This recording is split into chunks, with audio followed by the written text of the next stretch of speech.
Hello students, स्वागत है आप सबका और एक नए वीडियो में। तो बढ़ते हैं हमारे नेक्स्ट टॉपिक की तरफ। What happened in reflex action. तो रिफ्लेक्स एक्शन में क्या होता है, तो सबसे पहले हम इसी वर्ड के मतलब को ही समझने की कोशिश करते हैं कि रिफ्लेक्स का मतलब होता क्या है।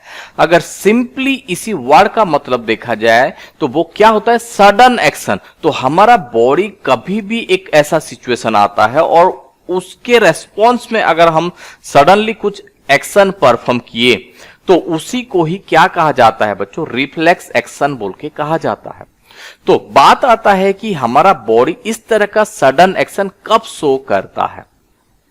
तो यहां पे बहुत सारे एग्जाम्पल हमें दिए गए हैं, तो उसी एग्जाम्पल्स के हेल्प से हम समझने की कोशिश करते हैं। जैसे कि यहां पे दिया गया, I jump out of the way of the bus reflexly. मैं बस से जो है वो जंप कर लिया, या फिर बस आने वाला था, सडनली मैं जो है वो उसी कंडीशन से जंप कर लिया या फिर वहां से आ गया। या फिर नेक्स्ट एग्जांपल की बात हम लोग करते हैं, I pull my hand back from the flame reflexly. मेरा हाथ जो है वो गलती से फ्लेम के ऊपर लगने वाला था या फिर जलने वाला था, मैं अपना हाथ को जो है वो हटा दिया। या फिर I was so hungry my out started watering reflex. तो जब भी मुझे भूख लगता है तो मेरे मुंह से पानी आना चालू हो जाते हैं। तो ये सारे के सारे काम जो होते हैं, यहां पे हम लोग किसी भी तरह का थिंकिंग नहीं करते बच्चों, ये बात याद रखना। यहां पे हम लोग सोचते नहीं। मान के चलिए कि गलती से हमारा हाथ अगर किसी फ्लेम के ऊपर या फिर किसी आग के ऊपर जा रहा है तो हम लोग बिना सोचे बिना समझे जो है हमारा हाथ को विथड्रॉ कर लेते हैं या फिर हटा लेते हैं। तो उसी तरह का एक्शन को, जो एक्शन हमारा बॉडी सडनली करता है बिना सोचे बिना समझे, उसी को ही हम रिफ्लेक्स एक्शन बोल के कहते हैं। और वही सेम चीज हमें यहां पे दिया गया है। A common ideas in all such examples is that we do something without thinking about it. हम लोग को पता नहीं चलता या फिर बिना सोचे हम लोग करते हैं। जैसे कि और सबसे बढ़िया एग्जांपल मान के चलिए, आप लोग क्लास में बैठे हो गया और सडनली कोई भी आके आपके पीछे अगर पिन चुभा देता है तो आप लोग सबसे पहले उसको हटाते हो, ना कि आप लोग ये सोचते हो कि ये मेरा दोस्त है, ये इसको ऐसा करना चाहिए, कि ये मेरा दुश्मन है, ये जानबूझ के ऐसा किया। ये सब हम लोग नहीं सोचते। सबसे पहला काम हम लोग क्या करते हैं, पहले उसके हाथ को हटाते हैं, उसके बाद जाके बाकी का काम हम लोग करते हैं विदाउट फीलिंग इन कंट्रोल। तो हम लोग ना सोचते ना कुछ फील करते हैं, पहले उसी चीज को हटाते हैं। तो we at this situation where we responding with some action। तो इसमें हम लोग जो है बिना सोचे डायरेक्टली हम एक्शन शो करते हैं और उसी को ही क्या कहा जाता है, रिफ्लेक्स एक्शन बोल के कहा जाता है। तो अभी बात आता है कि ये सारे के सारे रिफ्लेक्स एक्शन का कंट्रोल कौन करता है। जैसे कि इस चैप्टर का नाम है कंट्रोल कोऑर्डिनेशन, तो यहां पे भी कुछ ना कुछ कंट्रोल और कोऑर्डिनेट हो रहा है। तो हम लोग उसी को ही समझने की कोशिश करते हैं कि रिफ्लेक्स एक्शन तो हो गया, बट रिफ्लेक्स एक्शन का कंट्रोल कौन करता है। एक नॉर्मल सिचुएशन अगर हमें दिया जाए, जैसे कि हम अपना खुद का ही एग्जाम्पल लेते हैं कि क्या होता है, touching a flame is an urgent and dangerous situation for us. अगर हमारा हाथ गलती से किसी फ्लेम के साथ टच हो जाता है या फिर किसी भी एनिमल के साथ भी हो सकता है, ये बहुत ही डेंजरियस सिचुएशन है। और आप लोग खुद से भी जान सकते हो या फिर खुद से भी फील कर सकते हो कि ये कैसा सिचुएशन हो सकता है। समझ में आया। बट उसी के कंडीशन में हम लोग क्या करते हैं, सडनली एक्शन परफॉर्म करते हैं। बट ये सिचुएशन में अगर हम ब्रेन को इन्वॉल्व करते हैं तो इसको अगर सिंपल वे में अगर देखा जाए, जैसे कि यहां पे दिया गया है, हो गया, तो हम लोग सबसे पहले सोचेंगे कि कितना पेन हो रहा है। पेन के बाद हम लोग जलेंगे कि नहीं, जलने के बाद हमें अपना हाथ मूव करना चाहिए। ये जो प्रोसेस होता है जिसको हम अपने प्रीवियस क्लास में पढ़े थे, जिस हिसाब से आपका एक न्यूरॉन काम करता है, तो ये बहुत ही लंबा टाइम लेगा। समझ में आया। ये जो है वो बहुत ही लंबा टाइम लेगा। तो इसी कंडीशन में क्या होता है, जैसे कि इसी तरह का सिचुएशन आपके सामने आ गया है, तो हम लोगों को क्या करना चाहिए। तो सबसे पहले दिया गया है कि अगर हम सोच समझ के ये चीज करते हैं तो क्या होगा। इसके बाद हम लोग देखेंगे हम इसी प्रॉब्लम को बिना सोचे कैसे करते हैं। तो सबसे पहले देखते हैं कि हमारा नॉर्मल फंक्शन किस हिसाब से होता है। हो गया। तो यहां पे बात किया जाए तो आप सबको पता है कि हमारा बॉडी का जो पूरा का पूरा जो सिस्टम है, हर जगह पे हमारे क्या होते हैं, बहुत सारे न्यूरॉन्स जो होते हैं प्रेजेंट है। इसलिए इसको यहां पे बोला गया नेटवर्क्स अरेंज बाय न्यूरॉन्स, हो गया। Then it seats the forward end end of the skull, और ये सारे के सारे जो रहते हैं या फिर जो थिंकिंग का मेजर काम जो होता है वो किसका होता है, हमारा फोर ब्रेन का होता है। हालांकि ब्रेन के पार्ट्स के बारे में हम लोग पढ़ेंगे। और फोर ब्रेन का काम क्या होता है, receive signal from all over the body which it's think about before responding. तो ये सबसे पहले क्या करते हैं, जिस हिसाब से हमारा न्यूरॉन्स काम करते थे, पहले जो रिसेप्टर्स होंगे वो एनवायरनमेंट से कुछ कलेक्ट करेंगे, इंफॉर्मेशन कलेक्ट करेंगे, कलेक्ट करने के बाद वो पूरा का पूरा आपका जो वो ब्रेन तक पहुंचेगा, वो फोर ब्रेन तक, फोर ब्रेन सारे के सारे सिग्नल्स को जो है वो रिसीव करेगा। रिसीव करने के बाद वो जाके क्या करेगा, कुछ रेस्पॉन्स करेगा या फिर कुछ सिग्नल को वो फिर से भेजेगा, और वही सिग्नल आके क्या करेंगे, हम लोग को ऑर्डर देंगे कि हाथ को हटा लेना चाहिए। और हो सकता है ये पूरे के पूरे प्रोसेस में कुछ टाइम लग जाए और उतना टाइम के अंदर हमारा हाथ भी जल जाए। समझ में आया?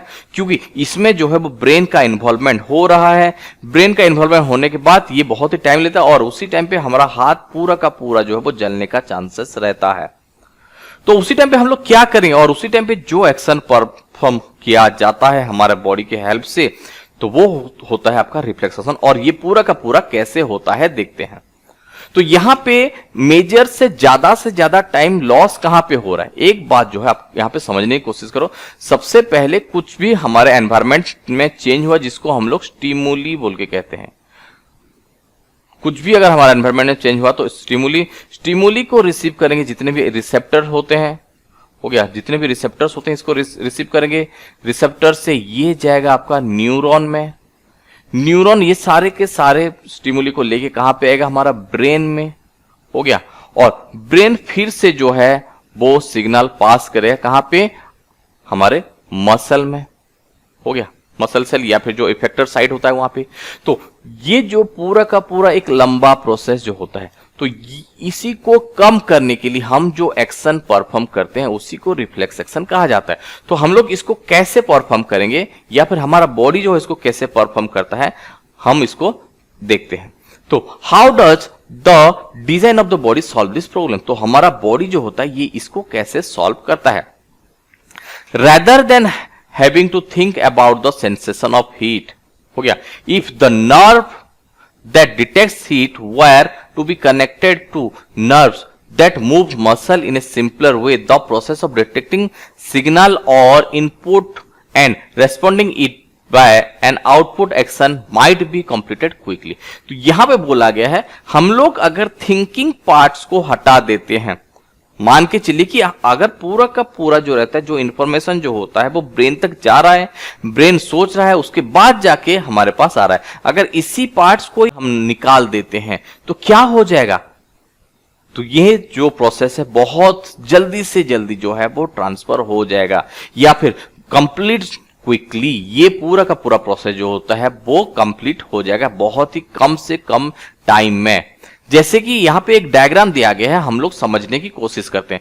तो यहाँ पे वही सेम एग्जांपल दिए गए हैं। अगर हमारा हाथ एक हॉट ऑब्जेक्ट के ऊपर आ रहा है तो सबसे पहला कंडीशन ये है। सेकेंड सिचुएशन में क्या होता है, जितने भी रिसेप्टर्स होते हैं ये हीट को सेंस करते हैं and with the help of sensory neuron इसी मैसेज को ये ट्रांसफर करते हैं या फिर उसी केमिकल सिग्नल को वो ट्रांसफर करते हैं। तो ये हमारा आ गया सेकेंड केसेस।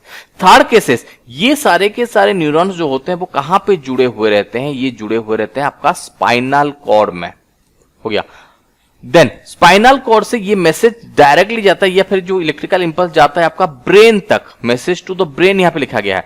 तो यहां पे जो रिफ्लेक्स एक्शन हम शो करते हैं तो ये मैसेज डायरेक्टली क्या हो जाता है बच्चों, स्पाइनल कॉर्ड से ही वो रिटर्न कर जाता है, स्पाइनल कॉर्ड से ही ये रिटर्न कर जाता है with the help of relay neuron. And relay neuron normally motor neuron को केमिकल सिग्नल पास करता है and generally the motor neuron responsible to withdraw our hand. तो यहां पे ब्रेन को जो है वो मैसेज नहीं गया और यही जो शॉर्टेस्ट पाथवे है और इसी फेनोमेनन को ही हम क्या बोल के कहते हैं, रिफ्लेक्स एक्शन बोल के कहते हैं।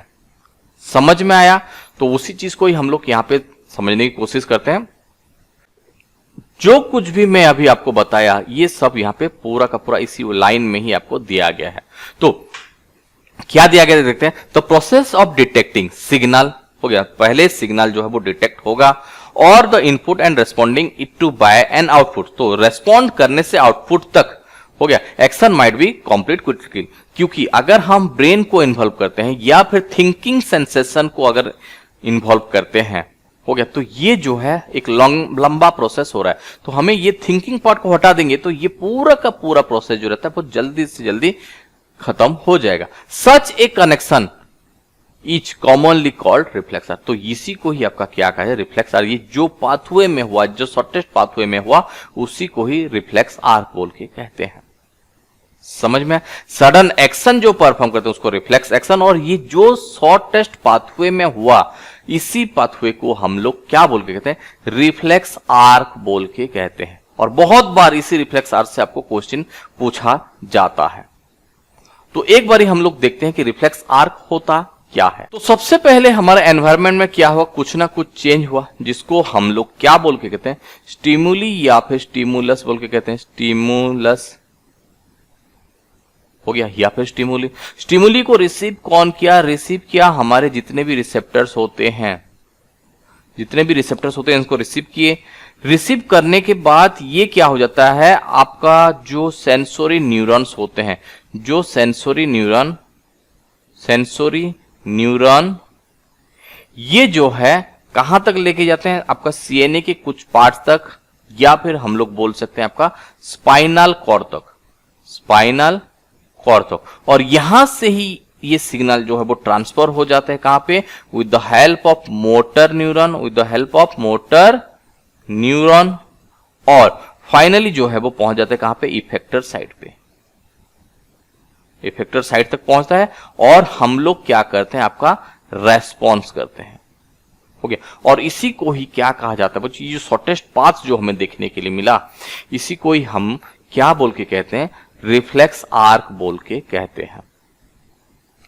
समझ में आया? तो देखते हैं आगे हमें क्या दिया गया है। Nerves from all over the body meet in a bundle in spinal cord, तो हमारे हर एक जगह से जितने भी नर्व्स प्रेजेंट या फिर न्यूरॉन्स जो रहते हैं वो सारे के सारे कहां पे ज्वाइंटेड होते हैं, वो ज्वाइंट होते हैं स्पाइनल कॉर्ड में।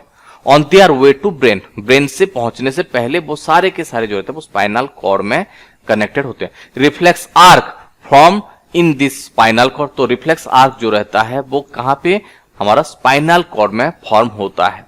हो गया। Although the information input also goes on to reach the brain, और पूरा का पूरा वो एक्शन होने के बाद जो है वो ब्रेन को पता चलता है कि यहां पे कुछ एक सिचुएशन ऐसा हुआ था बोल के। पहले हम लोग एक्शन परफॉर्म करते हैं, देन फाइनली हमारा ये जो मैसेज जो रहता है वो ब्रेन तक पहुंचता है। लेकिन ये हम लोग अपना हाथ पहले हटा लेते हैं और बाकी का जो काम रहता है वो बाद में होता है। समझ में आया? और यहां पे ये रिफ्लेक्स एक्शन सिर्फ हम जो कॉम्प्लेक्स ऑर्गेनिजम्स कुछ होते हैं इनमें देखने के लिए मिलता है, और वो क्यों यहां पे दिया गया है। Of course reflex arc have evolved in animals because the thinking process of the brain is not so fast। ये सारे के सारे एनिमल्स में देखने के लिए मिलता है क्योंकि हमारे पास जो थिंकिंग कैपेसिटी है वो बहुत, या फिर बोल सकते हैं वो इतना फास्ट नहीं है। In fact many animals have very little or none of the complex neuron network needed of thinking, तो कुछ ऐसे भी ऑर्गेनिज्म हैं तो उनके सोचने के लिए उतना नहीं रहता, बट हमारा अगर बात किया जाए तो हमारा जो थिंकिंग का कैपेसिटी जो होता है वो बहुत ही स्लो होता है। So it is quite likely that reflex arcs have evolved as efficient way of functioning in the absence of true thought process. तो ये जो रहता है, जो बिना सोचे समझे जो एक्शन हम लोग परफॉर्म करते हैं उसी को रिफ्लेक्स एक्शन, और जिस पाथवे में ये पूरा का पूरा होता है उसी को हम क्या बोल के कहते हैं, रिफ्लेक्स आर्क बोल के कहते हैं। और वो किसके लिए होता है, फॉर द क्विक रेस्पॉन्स के लिए। तो आशा करता हूं बच्चों आपको ये वाला पोर्शन समझ में आया होगा। अगर आपको समझ में आया तो वीडियो को लाइक कीजिए और इसी तरह का वीडियो आगे देखने के लिए हमारे चैनल को सब्सक्राइब कीजिए। मिलते हैं नेक्स्ट वीडियो पे, तब तक के लिए बाय बाय।